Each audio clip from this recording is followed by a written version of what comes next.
Dear friends, some lead mines up in the hills have long been closed, but their waste heaps still spoil a lovely valley. The Fat Controller has now found that the waste is good weed-killing railway ballast. He talked to the owner and the Fin Controller of the Skarloey Railway and other important people. They went shares and built a small railway to fetch it away. The small engines are managed by a controller. They call him the Small Controller, but that is only in fun. He is bigger than any of the others. The author.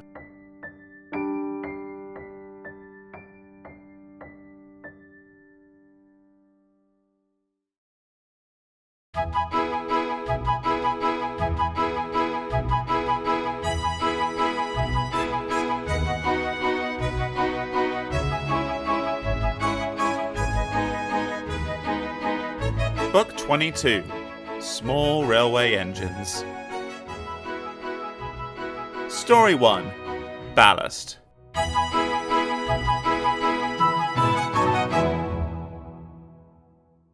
The Fat Controller's railway has a new look.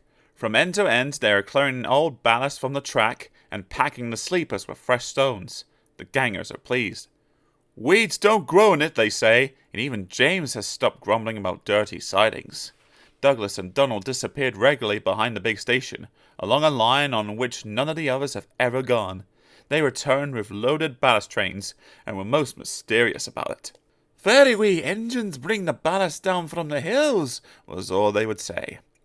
Soon, the engines could talk of nothing else. James and Henry thought the very wee engines must be some kind of magic. "I don't believe it," said Gordon. "Donald and Douglas have pulled our wheels before." But Duck wanted to see for himself, so he asked permission to take some trucks. When he arrived, he was told to push them under the chute. This was like a tunnel made of steel girders. On top of it stood some queer-looking trucks.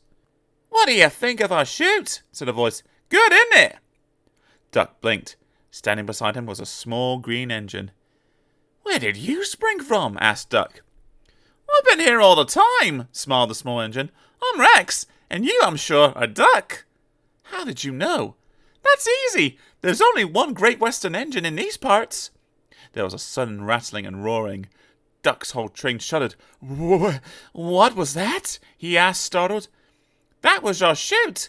The bottom of those wagons slide out, and the stones fall underneath the chute onto your trucks. We may be small, but we're quite efficient."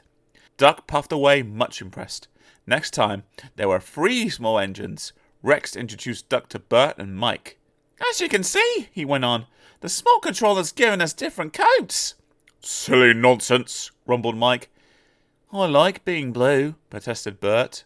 "It's all right for you," fumed Mike, "but not for me. Passengers will say I look like a pillar box." "Shocking," said Rex, and winked at Duck. "Consider my feelings. We were both green. Passengers kept calling me Mike." You, spluttered Mike. "Stow it, you two," said Bert.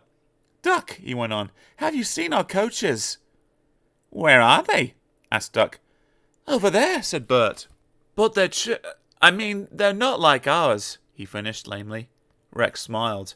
"I agree. They are like trucks, but they behave surprisingly well." "Says you," put in Mike rudely. "They're all right," said Bert, "if you treat 'em right. Besides, passengers like 'em. They won't use covers on a fine day. It's the scenery, birds, mountains and such. Can't understand it myself. But then, passengers are queer." "You're right there," said Mike. "Give me goods trains every time." "Do you like trucks?" Duck was surprised. "Not all of them," smiled Mike.